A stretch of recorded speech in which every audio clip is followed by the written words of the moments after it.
Hi, I'm Liz Hughes, and today we'll be discussing Google Drive, specifically how Google Drive can deliver instruction in a dynamic and engaging manner. So to start, let's just go over some basics. Google Drive is a creation and storage platform. Think Microsoft Suite plus a shared network drive. It's compatible with all of your devices, PC, Mac, iPad, and mobile devices. It offers a large storage capacity, and it houses all of your items in one place. Although Google Drive is hosted in a web browser, it's accessible offline and it automatically syncs when you're back online. It's compatible with all types of files and can convert many of them to their Google Drive equivalent. With that, I have Google Docs, which is like a Microsoft Word, Google Sheets, which would be like your Excel, Google Slides, which is like a PowerPoint, Google Drawing, which is like a paint program, and then Google Forms, which is my favorite, and we'll talk about that more in a minute. Once your files and folders are organized in Drive, the real power lies in sharing them. I have some folders here, and you can see that some of them are personal folders, and then some have a different icon for their folder, and that means that they're shared. Now to share a folder, it's simple. You would just right-click on the folder itself, click Share, and then from there you can enter in the name or email address of someone you'd like to share it with, or you can get a shareable link that you can send to them.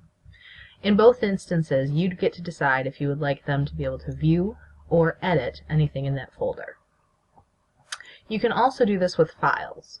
So in each folder, I have some files that are shared, denoted by these icons, and some that are mine alone. The same works for files. If I right-click and share, I can either enter in email addresses or get a shareable link, and I can decide if they view, comment, or can edit these documents. Sharing files and adjusting these settings is when real collaboration can take place. As a classroom teacher, you can use Google Drive to present lessons to a whole group, a small group, or select individuals by using that share feature.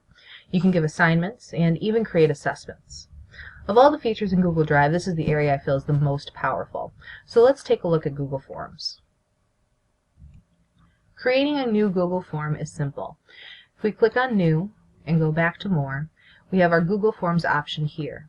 We can start with a blank template, but I have one already created. So here's a Google form I created for a geometry vocabulary quiz. And these are some types of questions that you can choose. The first one I have is a fill-in text. I just want them to put their name. So under question type, I've chosen a text. There's also paragraph text, but those are for longer answers. The second question I have is which class period they belong to. So this one is a drop-down menu. I choose from a list option. The rest of the questions for the vocabulary are multiple choice. I've got 4 multiple choice options for each question. But other question types would include checkboxes, scales, grids, dates, and times. You also have some more advanced options where you can shuffle the option order. You can decide which questions must be required questions, so the student can't move on until that one is answered. And you can always choose more than 4 multiple choice options. Once you're happy with the content of your form, then you can play around with the theme. Google Drive has some preset options over here, and we've chosen a nice blue watercolor. From there, I'm going to view the live form. This is what the student will see when I share it with them. Again, I can share this through a shareable link, or I can put in their email addresses. Now the student will go through and enter each question. So they can fill in their name, their class period, and then work on answering the questions for the quiz. When they're finished answering all the questions, they'll submit the form. Once their response has been recorded, we can then view them back in a Google Sheet. So back where we created our Google form, there's an option to view the responses.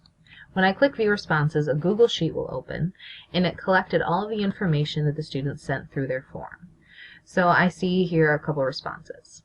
Now this is a Google Sheet and has all the functionality of a traditional spreadsheet.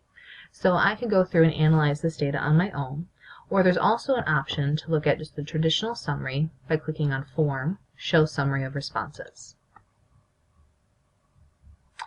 And now we have a breakdown of how each question was answered. So I can see the different class periods that students were in, their names are listed, and how they answered each of the multiple choice questions.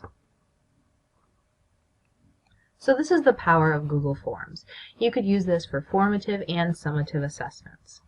You could use this as an exit slip, a checking for understanding to see where everybody is at the end of a lesson, or you could use this as a formal assessment at the end of a unit.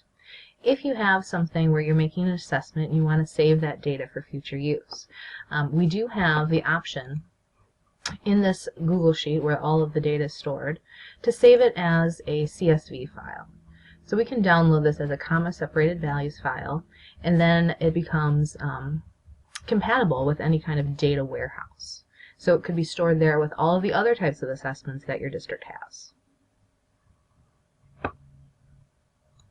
So this is just one example of how Google Drive can be helpful in the classroom. It's clearly helpful as a classroom teacher, but it's also engaging for the students. This is an example of using Google Forms for some kind of check your progress situation, but it's possible that you could implement a quiz scenario like this and students could get the feedback immediately and then really take ownership of their learning. Now there's other ways that you can use Google Drive to engage your students. Google Docs, Google Sheets can be shared and you can work on them collaboratively with students. And we'll be talking about that again soon. But I just want to give you a small taste of how Google Drive can work in the classroom. I hope you'll join me next time, Monday, February 16th at 1:30, for a more in-depth look at how Google Drive can deliver instruction in a dynamic and engaging manner.